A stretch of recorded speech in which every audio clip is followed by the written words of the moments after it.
AVN is blood supply to a bone is permanent और temporary loss। खन्ने से patient हमारे पास आया, उसने हमें कहा कि हमारा चूल्हा गल चुका है, डॉक्टर ने ऑपरेशन करवाने के लिए कहा है। एसिटाबुलम के साथ उसकी अटैचमेंट नहीं सही रहती तो पेन आते ही आते हैं। चूल्हे का है वो एक साइड से पेन रेडिएट होना शुरू होती है, पहले एक साइड से खराब होना शुरू होता है, धीरे धीरे आते दोनों साइड तरफ होता है। चूल्हा गल चुका है मेरे पैर का, तो डॉक्टर साहब कहते ऑपरेशन होगा, तो मैं ऑपरेशन नहीं कराना। शॉर्टिंग ऑफ लेग कह देते हैं, वेस्टिंग ऑफ लेग कह देते हैं। इसमें क्या है, पेशेंट की एक लात छोटी होने लग जाती है। ਅੱਜ ਤੋਂ 4 ਸਾਲ ਪਹਿਲਾਂ 100 ਮੀਟਰ ਨਹੀਂ ਚੱਲ ਸਕਦਾ ਸੀ, मैं आज अपने पैरों पे खुद 2 किलोमीटर चल के आया।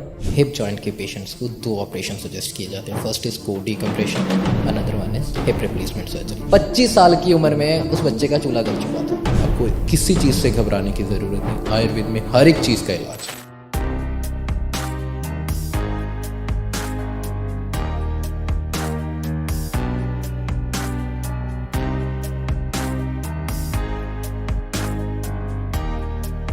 नमस्कार। जैसा कि आप जानते हैं कि हम आपके लिए अलग अलग विषय लेकर और उसके एक्सपर्ट लेकर आते रहते हैं। तो आज भी हमारे पास एक बार फिर से हमने रिक्वेस्ट की तो डॉक्टर दमनदीप लुधियाना से दमन वेलनेस सेंटर से हमारे पास आ जुड़े हैं। आइए इनसे बातचीत करते हैं और एक ख़ास विषय के बारे में बात करते हैं। डॉक्टर साहब बहुत बहुत स्वागत आपका। एक बार नमस्कार गुरविंदर जी, आपका बहुत बहुत शुक्रिया अपने शो में इनवाइट करने के लिए। डॉक्टर साहब, एक जो समस्या इस समय बार बार देखने को मिल रही है वो है हिप जॉइंट्स के बारे में। हिप जॉइंट्स के बहुत सारे ऑपरेट हो रहे हैं, फिर ओल्ड एज में प्रॉब्लम हो रही है और इसको चूल्हे की या कूल्हे की समस्या भी कह देते हैं। तो आज हम इस पे बात करते हैं और पहले तो आपसे ये समझते हैं कि ये चूल्हा या कूल्हा या हिप जॉइंट जो है वो हमें क्यों और कैसे उसमें प्रॉब्लम आती है। बेसिकली एवीएन, नॉर्मल भाषा में एवीएन कह देना, चूल्हे का गल जाना, चूल्हे की हड्डी खराब हो जाना, ये सब चीज़ें आम प्रचलित हैं। AVN is a vascular necrosis, जैसे कि हमें नाम से ही पता चल रहा है, नेक्रोस हो जाना। AVN is blood supply to a bone is permanent और टेम्परेरी लॉस। डैमेज हो गई, डैमेज हो गई है, वो परमानेंट भी हो सकती है, वो टेम्परेरी भी हो सकती है। फेमोरल हेड, हमारी फीमर का हेड जो कि हमारे चूल्हे के साथ अटैच है, पेल्विस बोन के साथ अटैच है, उसका वहाँ ब्लड सप्लाई का ख़त्म हो जाना, that is called AVN, avascular necrosis. आजकल बहुत से केसेस ऐसे आ रहे हैं जो पेशेंट कह रहे हैं हमारा चूल्हा गल गया है, चूल्हे की हड्डी घिस गई है, सही से चला नहीं जा रहा। बहुत से केसेस ऐसे हैं एवीएन के। और ये चूल्हा ही है जो आपको खड़े होने में, चलने में मदद करता है। बिल्कुल। तो उसका ख़राब होना मतलब आपका बिल्कुल एक जगह पे, basically it's a weight bearing joint ना, जो हमारी बॉडी का वेट है वो तो वही बेयर कर रहा है ना। तो वो अगर ख़राब हो जाए तो फिर जीवन में चलना फिरना तो दूभर हो ही जाएगा और पेन अलग से। बिल्कुल। पेशेंट को स्टार्ट ही विद द पेन होता है। अच्छा। फर्स्ट पेशेंट कंप्लेन करता है मेरे को पेन हो रही है, उसके बाद स्टिफनेस हो रही है, उसके बाद धीरे धीरे उसके चलने बैठने फिरने में दिक्कत आना, ये सब चीज़ें आम देखी जाती हैं। खड़े होने में दिक्कत आना, बिल्कुल। तो ये एक आम समस्या है जो अभी एक गंभीर समस्या बनती जा रही है। और इसमें फिर कह देते हैं कि आप ऑपरेट करवाओ, ये करो वो करो। आप अगर एलोपैथी और उसमें जाते हैं तो फिर वो सब चीज़ें निकलती हैं और फिर बहुत सारे लोगों ने ऑपरेट करवाए भी हैं। अब उसमें क्या क्या हो सकता है, समस्याएं क्या हैं, और उसमें पहले हम ये जानें कि इसके कारण क्या हो सकते हैं, फिर उसके बाद हम आते हैं समाधान पे। सबसे पहले तो मैं ये कहूँगा, अगर आपको उठने बैठने में दिक्कत आ रही है तो एक बार आप इसका डायग्नोस ज़रूर करवाएं, एक्सरे ज़रूर करवाएं। एक्सरे करवा सकते हैं वो करवाएं, अगर इससे बेटर ऑप्शन है एमआरआई करवाएं। अच्छा। बेसिकली एवीएन की 4 स्टेजेस है, 4 स्टेज में, स्टेज 1 2 3 4, जो कि हमें एमआरआई में बिल्कुल क्लियर हो जाता है। अच्छा जी। स्टेज 1 में हेड कोलैप्स नहीं होता, धीरे सी कैल्शियम डिपोजिशन कम होती है, धीरे धीरे पेन आना स्टार्ट होती है। स्टेज 2 में पेन थोड़ी बढ़ जाती है but still femoral head collapse नहीं होता, जो गोल है फेमोरल हेड गोल का गोल ही रहता है। जैसे जैसे स्टेज 3 में बढ़ता है फेमोरल हेड कोलैप्स होना स्टार्ट हो जाता है। अच्छा। स्टेज 4 तक आते आते पूरा हेड कोलैप्स हो जाता है और वो हिप जॉइंट को भी अफेक्ट कर देता है। तो सबसे पहले तो पेशेंट को चाहिए कि वो डायग्नोस करवाए। पेशेंट हमारे पास आते हैं, हमें बैक पेन है, उन्हें नहीं बताया जाता कि उन्हें क्या समस्या है। बैक पेन हो रही है, लेग स्टिफनेस हो रही है जी, इतने सालों से हो गया, बट एक बार करवा के तो देखिए।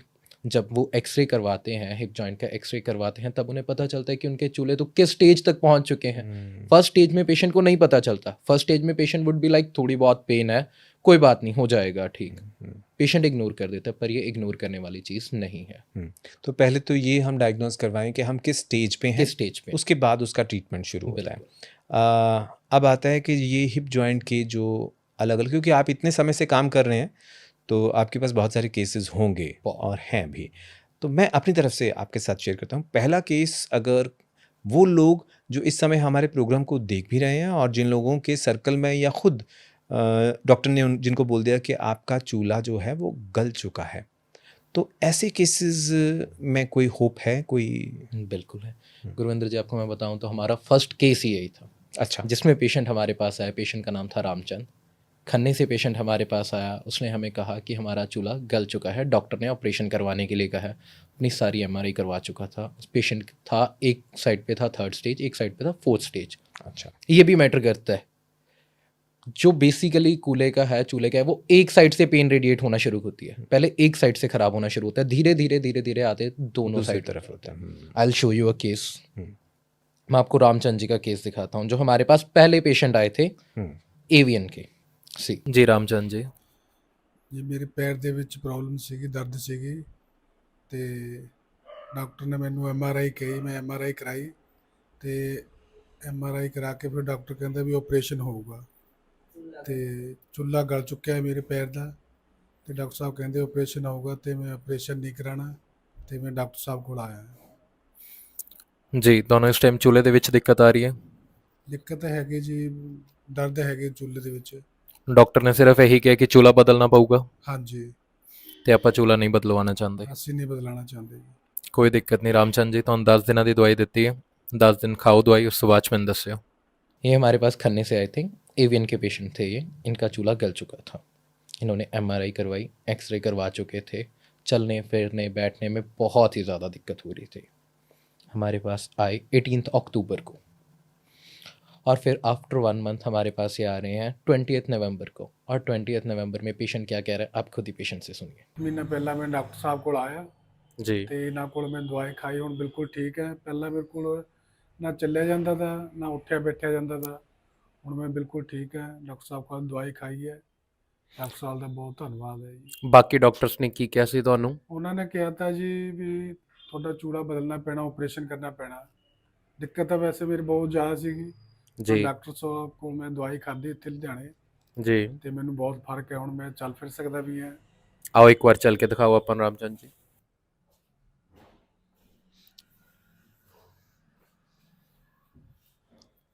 ਕੀ ਰਾਮਚੰਦ ਜੀ ਇਦਾਂ ਪਹਿਲਾਂ ਚੱਲ ਫਿਰ ਸਕਦੇ ਸੀ? ਨਹੀਂ ਜੀ, ਕਿੱਥੇ ਜੀ, ਉੱਠਿਆ ਬੈਠਿਆ ਵੀ ਨਹੀਂ ਜਾਂਦਾ ਸੀ। ਜੀ 1 ਹਾਂਜੀ, ਮਹੀਨੇ ਦੀ ਹੁਣ ਦਵਾਈ ਨਾਲ ਤੁਸੀਂ ਆਪਣਾ ਚੱਲ ਇੱਕ ਫਿਰ ਮਿਲ ਮਹੀਨੇ ਦੀ ਦਵਾਈ ਨਾਲ ਮੈਂ ਹੁਣ ਚੱਲ ਫਿਰ ਸਕਦਾ ਜੀ ਤੇ ਹੁਣ ਕੰਮ ਤੇ ਵੀ ਲੱਗ ਸਕਦਾ। जी ਬਹੁਤ ਫਰਕ ਹੈ ਜੀ। ਬਹੁਤ शुक्र। ਧੰਨਵਾਦ ਹੈ ਜੀ ਡਾਕटर साहब ਦਾ। तो ये था केस चूल्हे का गल जाना, ठीक है। जिसमें कि पेशेंट को बिल्कुल भी होप नहीं थी कि मेरा चूल्हा ठीक भी हो पाएगा। बेसिकली पेशेंट की फाइनेंशियल कंडीशन भी इतनी अच्छी नहीं थी कि वो ऑपरेशन के लिए जा पाए। Operation cost about 3 to 4 lakhs। तो पेशेंट जब हमारे पास आया, उसे एक होप मिली, और जब आफ्टर 1 मंथ वो हमारे पास आया तो पेशेंट का चेहरा भी आप देख सकते हैं, पेशेंट कितना खुश महसूस कर रहा है, और पेशेंट बिल्कुल ठीक भी है आज। और सब ये जैसे आपने बताया चूल्हे का गल जाना, ये तो एक केस हुआ। ऐसे ही चूल्हे के साथ मैंने सुना है कि जो बॉल है वो खराब हो गई है, वो भी क्या इसी का हिस्सा है? उसमें भी कोई? बिल्कुल जी। बिल्कुल, बॉल का अपनी जगह से खिसक जाना या ख़राब हो जाना या गल जाना, फेमोरल हेड जब एसिटाबुलम के साथ उसकी अटैचमेंट नहीं सही रहती तो पेन आते ही आते हैं। ठीक है। इसका भी मैं एक केस आपको दिखा सकता हूँ। एक पेशेंट आया था हमारे पास, उसकी बोन ही अलग हो गई थी oh. Within 15 days। I will show you the result just within 15 days। See ਮੇਰੇ ਕਈ 4 ਸਾਲ ਤੋਂ ਤਕਰੀਬਨ ਮੇਰੇ ਚੂਲੇ ਦੇ ਵਿੱਚ ਥੋੜੀ ਜਿਹੀ ਪ੍ਰੋਬਲਮ ਚੱਲ ਰਹੀ ਸੀ, ਜਿਸ ਕਾਰਨ ਮੇਰੀ ਥੋੜੀ ਜਿਹੀ ਲੈਗ ਪ੍ਰੋਬਲਮ ਵੀ ਆ ਗਈ ਸੀ ਉਸ ਦੇ ਨਾਲ। ਤੇ ਮੈਂ ਡਾਕਟਰ ਸਾਹਿਬ ਦੀ ਵੀਡੀਓ ਦੇਖ ਕੇ ਆਇਆ ਸੀ, ਡਾਕਟਰ ਦਮਨਦੀਪ ਜੀ ਉਹਨਾਂ ਕੋਲ, ਤੇ ਉਹਨਾਂ ਦੀ 15 ਦਿਨ ਦੀ ਮੈਡੀਸਨ ਨਾਲ ਮੈਨੂੰ ਬਹੁਤ ਫਰਕ ਪਿਆ। ਜਿਹੜਾ ਮੈਂ ਮਤਲਬ ਅੱਜ ਤੋਂ 4 ਸਾਲ ਪਹਿਲਾਂ 100 ਮੀਟਰ ਨਹੀਂ ਚੱਲ ਸਕਦਾ ਸੀ, ਮੈਂ ਅੱਜ ਆਪਣੇ ਪੈਰਾਂ 'ਤੇ ਖੁਦ 2 ਕਿਲੋਮੀਟਰ ਚੱਲ ਕੇ ਆਇਆ। ਤੇ ਬਾਕੀ ਡਾਕਟਰ ਸਾਹਿਬ ਦਾ ਬਹੁਤ ਬਹੁਤ ਧੰਨਵਾਦ। ਮੈਂ ਬਹੁਤ ਜਗ੍ਹਾ ਦੇਖ ਚੁੱਕਾ ਜੀ, ਮੈਂ ਜਲੰਧਰ ਦੇ ਟੌਪ ਦੇ ਡਾਕਟਰ, ਲੁਧਿਆਣੇ ਦੇ ਟੌਪ ਦੇ ਡਾਕਟਰ ਵੀ ਦੇਖ ਚੁੱਕਾ ਹਾਂ। ਤੋ ਮੈਨੂੰ ਡਾਕਟਰ ਸਾਹਿਬ ਤੋਂ ਬੜੀ ਉਮੀਦ ਸੀਗੀ, ਇਸ ਕਰਕੇ ਮੈਂ ਡਾਕਟਰ ਸਾਹਿਬ ਕੋਲ ਪਹੁੰਚਾ ਸੀ ਤੇ ਡਾਕਟਰ ਸਾਹਿਬ ਨੇ ਮੇਰੀ ਬਹੁਤ ਹੈਲਪ ਕੀਤੀ ਹੈ ਜੀ ਇਸ ਕੋਲ। तो ये आपने बताया कि ये बॉल का जो आपने केस बताया, मतलब ये भी ठीक हो सकता है और बिल्कुल। आपने दिखाई दिया। अब एक और है केस जिसमें कहते हैं कि जो टांग है वो छोटी हो गई, ऑपरेट के बाद हुआ या पहले हुआ, लेकिन ये केसेस भी ऐसे नज़र आए हैं, तो उसमें भी कुछ है कोई हो? Basically it's called shortening of leg. Shortening of leg क्या देते हैं, वेस्टिंग ऑफ लेग क्या देते हैं। इसमें क्या है, पेशेंट की एक लात छोटी होने लग जाती है। अगर मैं बात करूं 100 में से 40 to 50% केसेस मैंने ऐसे देखे हैं जिसमें पेशेंट की लात छोटी होने लग जाती है। पेशेंट को चलने में बहुत दिक्कत आती है, उनके लिए स्पेशल उन्हें बूट्स कस्टमाइज करवाने पड़ते हैं। उठने बैठने में चलने में बहुत ही ज़्यादा दिक्कत आती है। Basically we are walking like this. जब वो एक पैर छोटा हो गया तो पेशेंट ऑब्वियसली उसको ऐसे ऐसे ही चलना पड़ेगा। तो उससे नॉट ओनली चूला, बैक पेन, नी पेन और भी बहुत सारी पेन से एसोसिएटेड हो तो जाती टांग का छोटे हो जाना फिर वो बिल्कुल बिल्कुल। आई will show you a case जिसमें टांग का भी छोटा हो जाना अच्छा, है। उसका भी केस है आपके पास? अच्छा। पेशेंट की जो एक लात थी वो छोटी ਹੋ ਚੁੱਕੀ थी। ਮੇਰੇ ਕਈ 3 ਸਾਲ ਤੋਂ ਮੇਰੇ ਚੂੜਿਆਂ 'ਚ ਦੋਨਾਂ 'ਚ ਪ੍ਰੋਬਲਮ ਸੀ, ਜਿਹਦੇ ਕਰਕੇ ਮੇਰੀ ਲੱਤ ਵੀ ਛੋਟੀ ਹੋ ਗਈ ਸੀ। ਮੈਂ ਬਹੁਤ ਦਵਾਈਆਂ ਖਾਧੀਆਂ 2 ਸਾਲ, ਕਦੇ ਕਿਸੇ ਡਾਕਟਰ ਕੋਲ, ਕਦੇ ਕਿਸੇ ਡਾਕਟਰ ਕੋਲ, ਪਰ ਮੈਨੂੰ ਕਿਤੇ ਨਹੀਂ ਫਰਕ ਪਿਆ। ਫਿਰ ਮੈਂ ਡਾਕਟਰ ਸਾਹਿਬ ਦੀ ਵੀਡੀਓ ਦੇਖੀ ਸੀ।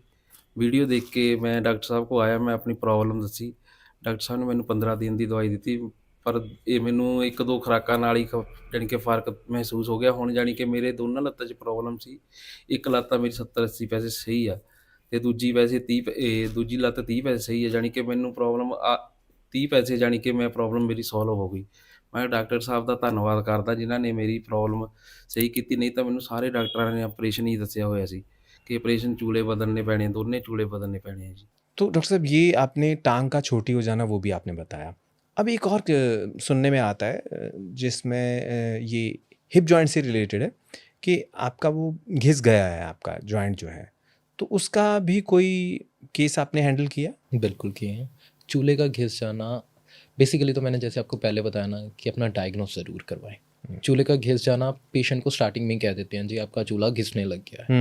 उसे ये नहीं बताया जा रहा तुम्हारी स्टेज फर्स्ट है, सेकंड है, थर्ड है, फोर्थ है। ऐसे मैं आपको केस दिखा देता हूँ। वो अभी स्टेज फर्स्ट या सेकंड में थे। अच्छा, उसका भी केस है आपके पास? स्टेज फर्स्ट या सेकंड में ही थे। हमारे पास जो बेसिकली केसेस आते हैं 3rd या 4th स्टेजेस के आते हैं, जो सारी जगह से थक हार चुके होते हैं, जो हमारे पास बेसिकली केस आते हैं। पर हमारे पास एक केस आया वो स्टेज फर्स्ट पे थी अभी। उन्हें बताया नहीं गया, उन्हें जस्ट इतना इन्फॉर्म कर दिया गया कि आपका चूल्हा घिस रहा है जी, अगर आप इसे समय रहते सही करवाना चाहते हैं तो आप ऑपरेशन करवा लीजिए, नहीं तो आप अपना बेड रेस्ट कीजिए। तो उसमें ज़रूरी नहीं कि उसमें ऑपरेशन करवाना पाए। अगर हम प्रिकॉशंस रख सकते हैं तो हम तभी से प्रिकॉशंस लेके चलते हैं। हमने ये तो जो केसेस देखे विद मेडिसिन ठीक हुए, राइट। मैं आपको केस दिखाता हूँ जो स्टेज फर्स्ट में थी, लेडीज़ थी। वो स्टेज फर्स्ट में उनका बॉडी वेट भी इतना ज़्यादा था, डॉक्टर्स ने उन्हें स्टीरॉइड्स इतने खिलाए कि उनका बॉडी वेट इतना ज़्यादा बढ़ गया, बट स्टिल वो स्टेज फर्स्ट में थी without any medication. Just with in 5 minutes वो लेडी हमें खुद कह रही है कि मेरे को कोई पेन ही नहीं है। ਮੈਨੂੰ ਕਈ ਡਾਕਟਰਾਂ ਨੇ ਦੱਸਿਆ ਕਿ ਚੂਲਾ ਤੁਹਾਡਾ ਘਸਿਆ ਹੈ, ਪਰ ਆਰਾਮ ਨਹੀਂ ਆਉਂਦਾ ਸੀ। ਇੱਥੇ 5 ਮਿੰਟ 'ਚ ਹੀ ਮੈਨੂੰ ਫਰਕ ਪੈ ਗਿਆ, ਮੇਰੀ ਲੱਤ ਦਰਦ ਦਾ ਫਰਕ ਪੈ ਗਿਆ। ਕਿ ਪਹਿਲਾਂ ਚੱਲ ਫਿਰ ਸਕਦੇ ਸੀਗੇ? ਚਲਦੀ ਸੀਗੀ ਮੈਂ, ਪਰ ਲੱਤ ਆਪਣੀ ਚੁੱਕ ਕੇ ਰੱਖਦੀ ਸੀਗੀ। ਕਿੰਨੀ ਦੇਰ ਤੋਂ ਇਹ ਦਿੱਕਤ ਆ ਰਹੀ ਸੀ? 4-5 ਸਾਲ ਹੋ ਗਏ। 4-5 ਸਾਲ ਹੋ ਗਏ। ਤੇ ਇੱਥੇ ਹਾਂਜੀ। ਤੁਹਾਨੂੰ ਕਿੰਨਾ ਟਾਈਮ ਲੱਗਿਆ? 2 ਮਿੰਟ ਹੀ ਲੱਗੇ ਬਸ। आओ एक बार चल के दिखाओ।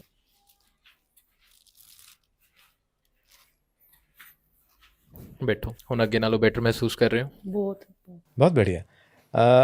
अब सर एक और आता है जिसे हम कहते हैं कि कोर डिकम्प्रेशन, ये भी इसी से हिप जॉइंट से रिलेटेड एक समस्या देखी गई है। इसका क्या होता क्या है, ये कैसे? कोर डिकम्प्रेशन ऑपरेशन है। अच्छा, हिप जॉइंट के पेशेंट्स को 2 ऑपरेशन सजेस्ट किए जाते हैं। First is core decompression, another one is hip replacement surgery. जो स्टेज फर्स्ट और सेकंड में होते हैं उन्हें कोर डिकम्प्रेशन सजेस्ट किया जाता है कि अभी आपका चूल्हा इतना ख़राब नहीं हुआ है, जैसे कि मैंने पहले भी बताया 4 स्टेजेस होती हैं, अभी आपका चूल्हा इतना ख़राब नहीं हुआ है तो आप फर्स्ट और सेकंड स्टेज में हो, हम इसका छोटा ऑपरेशन कर देंगे। अच्छा। जो पेशेंट के हमारे पास कॉल्स आती हैं या जो कंसर्न पेशेंट होते हैं वो हमें कहते हैं कि सर हम छोटा ऑपरेशन करवा चुके हैं फिर भी हमें दिक्कत आ रही है। छोटा ऑपरेशन इज कोर डिकम्प्रेशन। अच्छा, उसमें ड्रिलिंग करके बोन मैरो डाल के वो कर दिया जाता है। कोर डिकम्प्रेशन से भी ये नहीं है कि आपका चूल्हा ठीक हो जाएगा। मैं आपको केसेस दिखा सकता हूँ जिन्होंने कोर डिकम्प्रेशन भी करवा लिया, एक बार नहीं 2 बार करवा चुके हैं वो। कोर डिकम्प्रेशन के बाद हमारे पास पेशेंट आया, रिसेंटली पेशेंट आया 1 हफ्ते 1.5 हफ्ते पहला, वो कोर डिकम्प्रेशन करवा चुका है। उसके बाद उसे इन्फेक्शन इतनी बढ़ गई है, पस इतनी ज़्यादा बढ़ गई है कि उसके पेन और भी ज़्यादा बढ़ गई है। तो वो भी केस देख लेते हैं। हाँ जी, फॉर श्योर।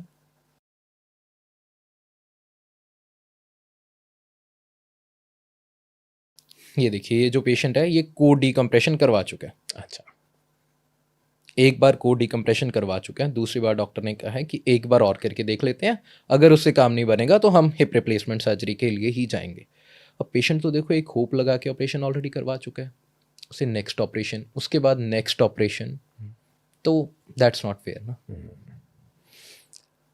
अब सर एक और है डॉक्टर साहब, ये उसमें कहते हैं फुट ड्रॉप हो गया, तो फुट ड्रॉप तो फुट हुआ है लेकिन कनेक्शन कहीं पे वो हिप जॉइंट के साथ है, तो उसमें क्या होता है, क्या ये है? बहुत सीवियर केसेस में होता है जिसमें फुट ड्रॉप होने लग जाता है। अच्छा।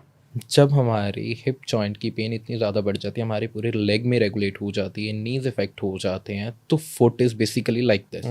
उनका फुट ड्रॉप ऐसे होने लग जाता है, वो पैर सही से नीचे लगा ही नहीं पाते हैं। हम चल रहे हैं, हम ऐसे चल रहे हैं, उनका फुट ऐसे हो जाता है, सही से वो पैर नीचे लगा ही नहीं पाते। हमारे पास एक केस आया था, वो लेडीज थी, उन्होंने 3 सालों से पैर में चप्पल नहीं पहनी अच्छा। फुट ड्रॉप की वजह से। स्पेशल शूज़ बनवा रखे हैं, वही पहन सकते हैं और कुछ भी नहीं। स्टार्ट कहाँ से हुए थे? एवियन से।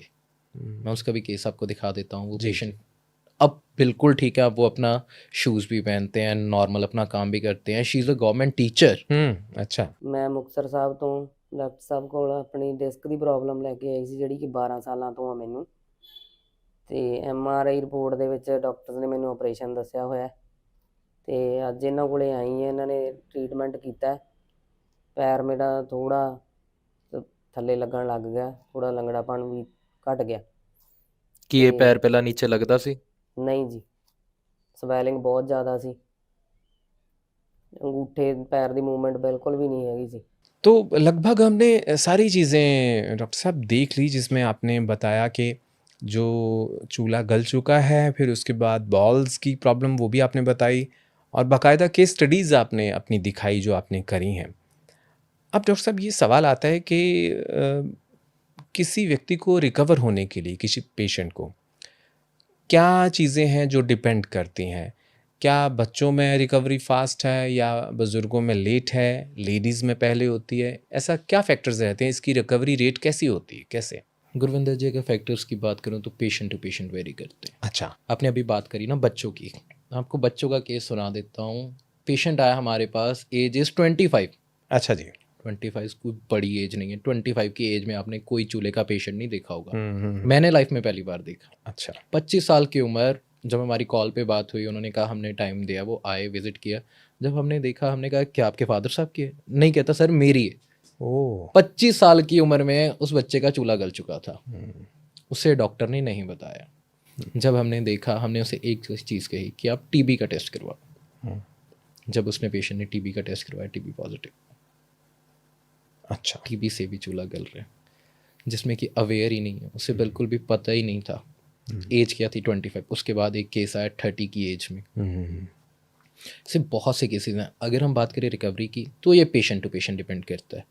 लेडीज़ में फास्ट, जेंट्स में स्लो, ऐसा कुछ भी नहीं। हर एक पेशेंट की अपनी टेंडेंसी है, हर एक पेशेंट अपने परहेज़ हैं। जितने वो ज़्यादा करेगा, उतनी जल्दी जल्दी वो ठीक होता जाएगा। पेशेंट टू पेशेंट वेरी करता है, किसकी क्या कंडीशन है। अब कोई सेकंड स्टेज पे है तो वो विद इन, हमारे पास जितने भी मैं आपको टेस्टिमोनियल्स दिखाऊं, वो विद इन 15 डेज के हैं। 15 डेज में हमें पेशेंट कहते हैं कि I am well and good, 70 to 80% I am recovered. तो रिकवरी का मतलब कुछ पेशेंट्स हैं आफ्टर 1 मंथ, कुछ पेशेंट्स को 2 से 3 महीने भी लग जाते हैं। जो हम मैक्सिमम टू मैक्सिमम टाइम लेके चलते हैं, हम पेशेंट को कहते हैं 4 से 5 महीने आपको अच्छा दवाई खिलाई जाएगी।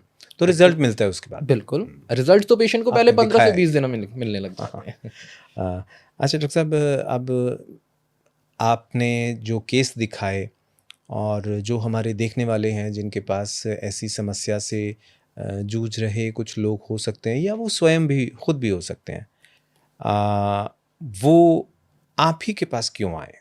या मैं आपका क्वेश्चन थोड़ा सा चेंज करूँगा। हमारे पास क्यों आए से नहीं, हमारे पास जो केसेस आए वो कैसे कैसे आए। ठीक। हमारे पास जितने भी केसेस आए हैं, वो हर जगह, हर हॉस्पिटल्स में अपना इलाज करवा चुके थे।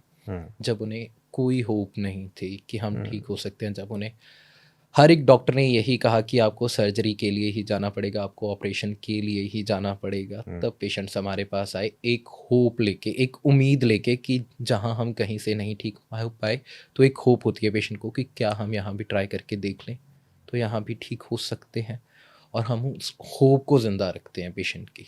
जब पेशेंट हमारे से मेडिसिन लेता है तो उसको पता चलता है, रिजल्ट्स उसको दिखने लगते हैं। आपको मैं कितने टेस्टिमोनियल्स ऐसे दिखा सकता हूँ जिसमें patient with in 2-3 days patient हमें कह रहा है कि डॉक्टर साहब मैंने फ़र्क पैन लग गया, मुझे फ़र्क पड़ने लग गया है। पेशेंट जो पेन किलर ले रहे हैं डेली पेशेंट की पेन किलर्स बंद हो गई हैं। पेशेंट तो बेसिकली पेन किलर्स पे डिपेंड है, उसको कोई मेडिसिन नहीं दी जाएगी तो उसको तो पेन होनी है, तो उसने तो पेशेंट ने तो पेन किलर लेनी ही लेनी है।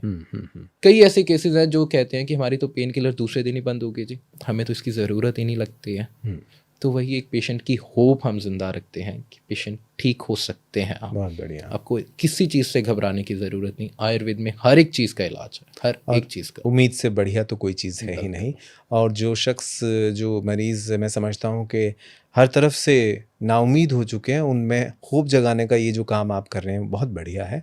आप डॉक्टर साहब इतने थोड़े से समय में हमारे पास आए और इतनी सारी जानकारी दी, इसके लिए आपका बहुत बहुत धन्यवाद। और अब डॉक्टर साहब, अगर पेशेंट को आपके पास आना हो तो क्या अपॉइंटमेंट लेकर आना होता है? जी जी, on call, only on appointment.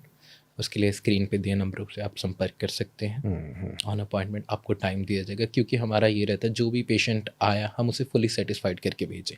Patients का रश हमें नहीं पसंद। जो भी पेशेंट आया वो एक होप, एक उम्मीद लेके आया, क्योंकि हमारे पास जितने भी पेशेंट्स आने हैं वो दूर दूर से आते हैं, कोई देहरादून से, कोई जम्मू कश्मीर से, कोई यूपी से।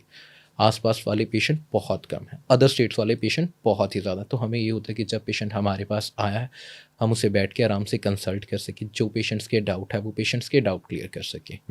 तो जिसने भी आना है ऑन अ कॉल, सिर्फ जस्ट अ कॉल अवे, आप कॉल कीजिए, आपको रिस्पॉन्स ज़रूर किया जाएगा। आप अपनी रिपोर्ट्स, अपनी MRI जो भी आप अपने साथ लेके आइए, आपको बिल्कुल ठीक हो जाएंगे। तो मैं उम्मीद करता हूँ हमारे देखने वाले आपके इस सारे जो टेस्टिमोनियल्स आपने दिखाए हैं और जो लोग ठीक हुए हैं, उन्हीं की तरह वो भी आस और विश्वास और आशा का दामन थामेंगे और फिर एक बार आपको विज़िट करेंगे और खुश होके ठीक होकर जाएंगे।